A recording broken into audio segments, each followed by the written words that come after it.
Hi, I'm Angela, and this is a story I never thought I'd have to tell. It's a story of betrayal, manipulation, and heartbreak. One that starts with the person I trusted most in this world, my brother. For most of my life, Martin was my rock. He was the calm in the chaos, the level-headed one when things got rough. Our parents passed when I was just 19 and Martin, only a few years older, stepped in as a father figure, even though he was barely holding it together himself. We fought our way through grief, poverty, and hopelessness, and when I finally began to build something for myself, I made sure Martin was part of it. It wasn't even a question. I started small, one rental property. Then a little cafe downtown that ended up becoming a local favorite. I built, reinvested, built again, and slowly my little empire began to grow. But with success came pressure. Paperwork, taxes, contracts, suppliers, tenants. I couldn't do it all, and Martin offered to help.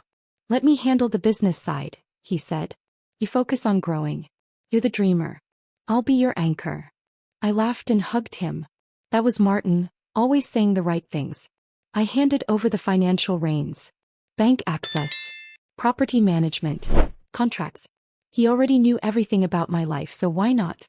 And at first things were smooth. He was responsive, efficient, even protective of my time.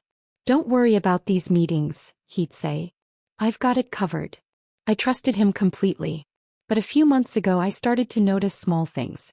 My secretary Sandra, who'd worked for me for years, began to act strangely. She used to greet me with a bright smile every morning. Now she barely made eye contact. Always on her phone. Always whispering into it when she thought I wasn't watching. I caught her in the break room once, smiling down at her screen like a teenager in love. But when I walked in, she jumped and shoved her phone into her bag like I'd just caught her doing something criminal. I wanted to ask her what was going on, but something in me told me to wait and observe. Maybe it was nothing. Then one Saturday morning I got a call from one of my longtime tenants, Mr. Felix. "Hi Angela," he said casually, "just calling to confirm the new property manager's details.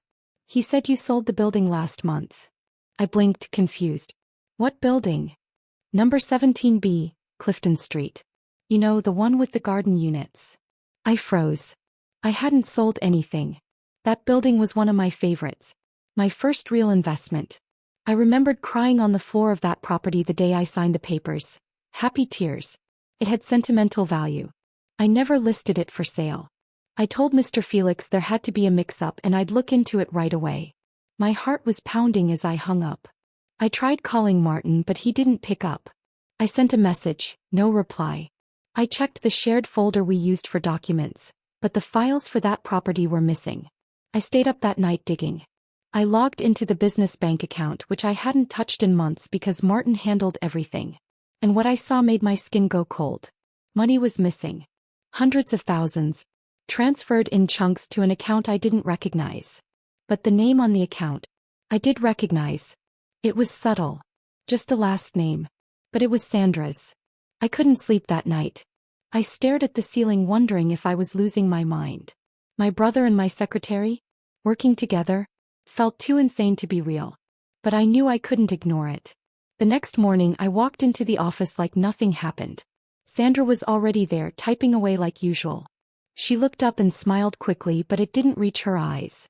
I studied her, trying to see if guilt was written on her face. But she was good. Too good.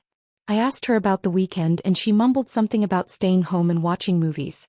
I nodded, pretending to scroll through emails while her phone buzzed beside her.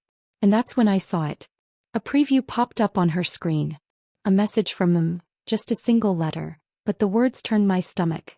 "Don't worry babe, 2 more weeks and we disappear. She won't see it coming." I almost dropped my phone. I stood there frozen, smiling and nodding like I hadn't just had the ground pulled out from under me. My brother and my secretary were stealing from me, planning to run away, and they thought I didn't know. They thought I was clueless.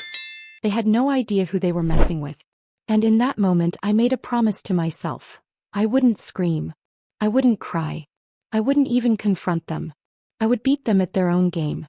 I spent the entire night wide awake, staring at the ceiling, trying to process the fact that my own brother, Martin, was planning to run away with Sandra. My secretary. My assistant. The woman who had eaten at my table, who I'd given a raise just 6 months ago because I thought she was struggling. They had been working together behind my back, quietly selling my properties, transferring the money into accounts I never even knew existed, and plotting to vanish. The worst part? They were still smiling at me every day like nothing was happening.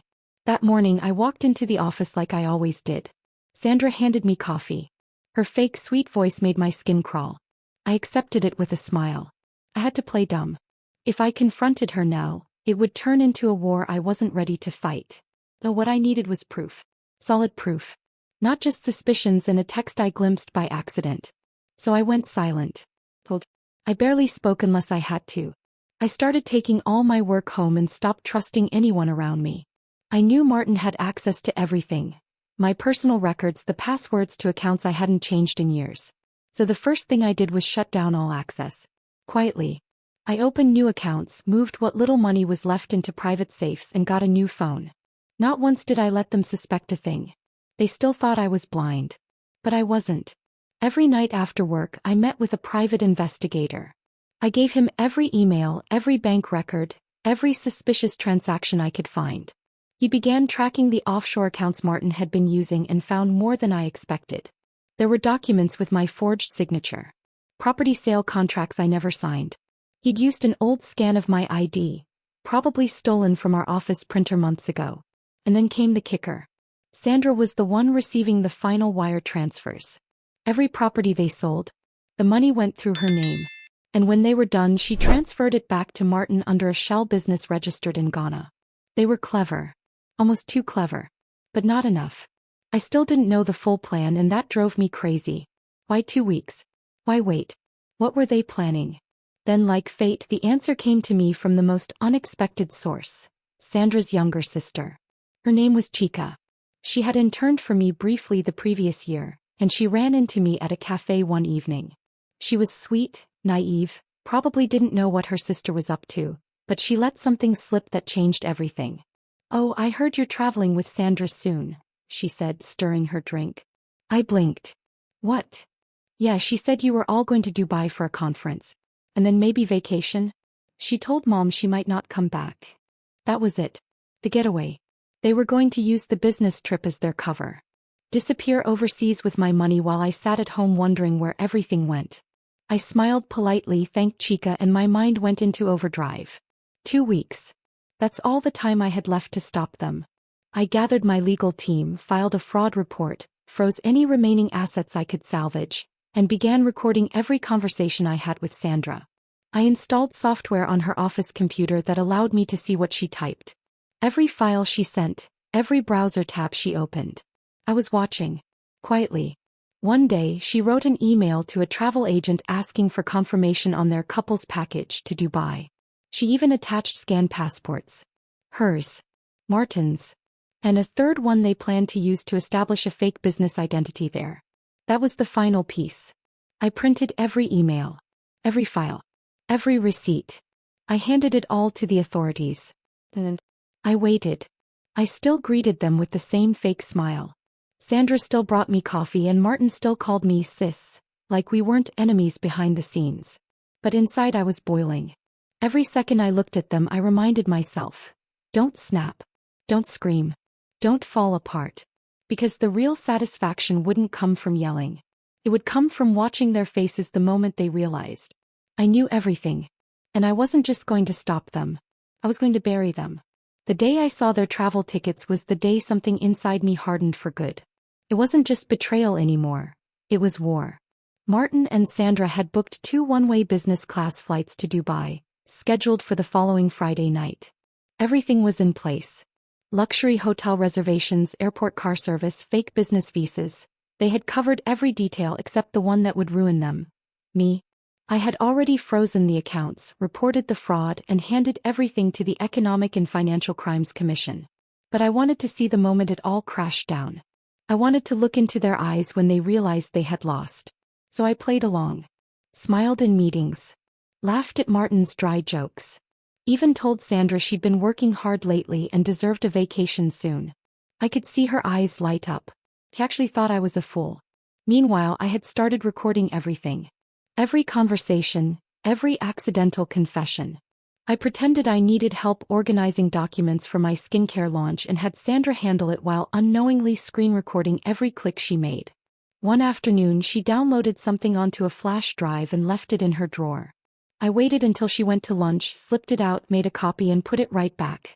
It was a complete log of their fake transactions, dated, signed with my forged signature on every document. That was the final nail. I handed the evidence to the investigator, who then passed it to the authorities. I had done my part. But I still didn't feel peace. Not yet. I needed them to feel it. I needed to be there when it all fell apart. The day before their flight, Martin called a fake family meeting. He asked me to come by the cafe that evening, said he had news to share. I already knew what it was. He wanted to pretend he was taking a short trip and then vanish, leaving me to discover the missing properties later. I said I'd be there. I showed up 10 minutes early, sat at our usual booth and waited.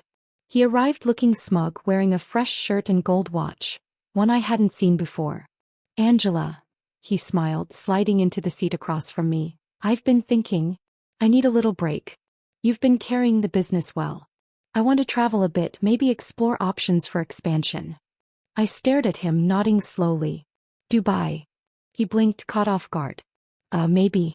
"Why?" I smiled. "Just a guess." He swallowed and gave me that forced chuckle he always used when he was nervous. That was when I knew he had no idea what was coming. The next morning I got a call from Sandra saying she'd be working from home that day. I told her that was fine and that I hoped she had a restful weekend ahead. She thanked me, not knowing that the police were already building at the airport.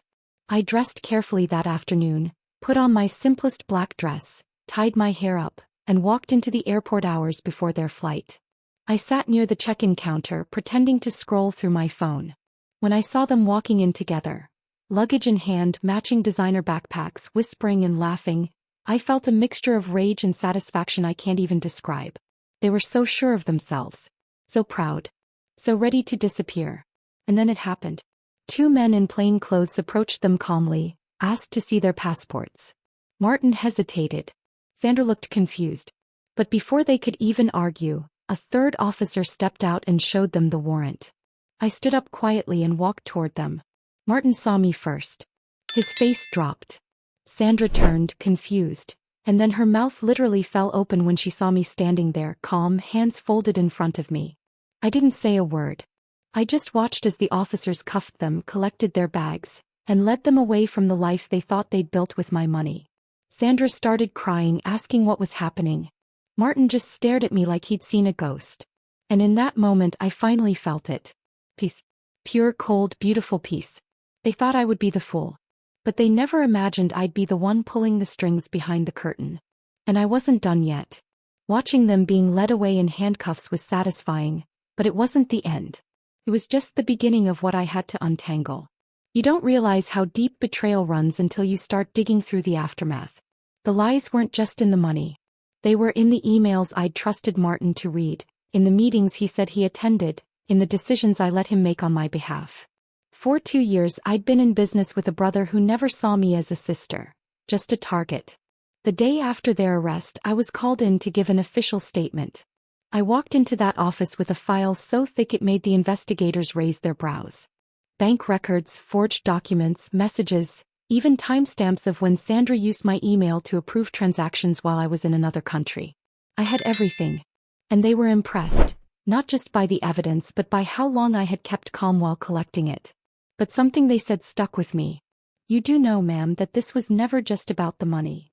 They were right. It was about trust, love, family. I kept asking myself, was Martin always like this? Or did something change along the way? Was it jealousy, greed, or just the thrill of getting away with it? I'd never have those answers, but one thing was certain. I had to keep moving forward. As for Sandra, her betrayal cut differently. I had mentored her.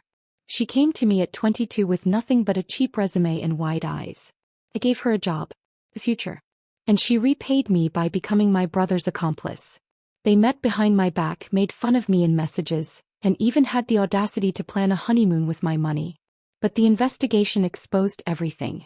Sandra had created dummy companies under her cousin's name, funneled money through fake vendors, and signed lease agreements using doctored documents with my name on them. I couldn't even begin to describe the humiliation I felt when I realized how many people thought I was just careless with my empire. But humiliation quickly turned to resolve. I spent every day rebuilding. I hired a forensic accountant to trace the funds, and we were able to recover nearly 60% of what they stole. Not all, but enough to restart.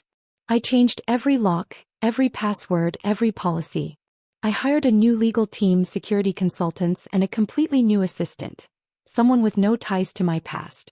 And yet there were moments I'd walk past Martin's old desk and feel a pang in my chest. How could the boy who used to walk me to school, the one who made me laugh when our parents died, turn into this? How could he watch me cry when we lost our first home, only to grow up and steal everything I rebuilt? The truth is, evil doesn't always come with warning signs. Sometimes it comes wearing a familiar face and saying, "I love you." The trial began 3 months after their arrest. I didn't want to attend, but I had to. I needed to hear the lies they'd try to spin, see if they'd show even an ounce of remorse. Martin refused to make eye contact the entire time. He sat beside Sandra, looking smaller than I'd ever seen him. Sandra, on the other hand, cried through most of it. Claimed Martin manipulated her. Claimed she thought I was part of the plan. The judge wasn't buying it. Neither was I. When it was my turn to speak, I stood there facing them both. I said, "You didn't just steal money. You stole my peace. My security. You took the trust one built with blood, sweat, and sleepless nights, and you tried to turn it into your escape plan. But here I am. And where are you?" There was silence. Even the courtroom was still. Martin finally looked up. Just once. His eyes were glassy, like maybe, just maybe, he regretted it. But it was too late. They were both sentenced. Fraud. Conspiracy. Forgery. They'd be gone for a long time. And as I walked out of that courtroom past reporters, flashing cameras, and whispers, I didn't feel victorious. I felt free. Not because I had won, but because I had survived. I had taken the worst pain of my life and turned it into power. But there was still one more thing I had to do. Something neither of them saw coming. And I was going to do it alone. After the trial, I thought the hardest part was over. But grief has layers. The kind of betrayal I went through doesn't just vanish with a guilty verdict. It lingers. It shows up in the silence after everyone goes home, in the way I hesitate before trusting anyone new, even in how I double-check every document, every signature, every email. I was free, yes, but I was also forever changed. And somewhere deep down, I knew I couldn't fully heal until I faced one last truth. There was one property Martin hadn't sold. Our childhood home. The one place left untouched in all the chaos. Maybe it held too much memory, or maybe the documents were too old to access. I don't know. But I drove there one quiet Saturday morning with the keys in my hand and a knot in my chest. The gate was rusted. The walls were faded. Grass had overgrown along the walkway. But it was ours, or at least it used to be. As I stepped inside, everything rushed back. The echo of our parents' voices, the smell of Mama's Sunday rice, the way Martin and I used to fight over who got the bigger piece of meat. It all felt so far away now, like it happened in another lifetime. I wandered through the rooms, touching the walls, remembering birthdays, late-night talks, the time I got sick and he stayed up all night with me. I stood in the living room and said out loud, "Why did you do it, Martin?" No one answered, of course. But I felt something release in my chest. Like I had finally stopped holding my breath. That night I made a decision. I put the house up for sale. Not out of anger, but because I was ready to let go. I didn't want any more ghosts from a time that no longer existed. I wanted new beginnings. And I knew I couldn't create those while clinging to old pain. So I sold the house and I donated half of the money to a foundation for women in business. Women who, like me, had been stolen from, silenced, or betrayed. I wanted to turn my loss into someone else's hope. The other half, I used to start something new. A brand new venture. Fully mine. No shared names, no family ties, no familiar faces to blur the lines.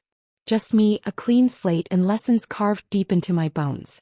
People ask me if I ever forgave them. I think about that a lot. Forgiveness isn't forgetting. It's choosing to stop bleeding from the same wound. I don't know if I've forgiven them completely, but I'm not angry anymore. I don't wish them pain. I just don't wish them back. These days I sleep peacefully. I laugh again, real laughs, not the nervous ones I used to force. I've built a new team, a new business, and most importantly, a new version of me.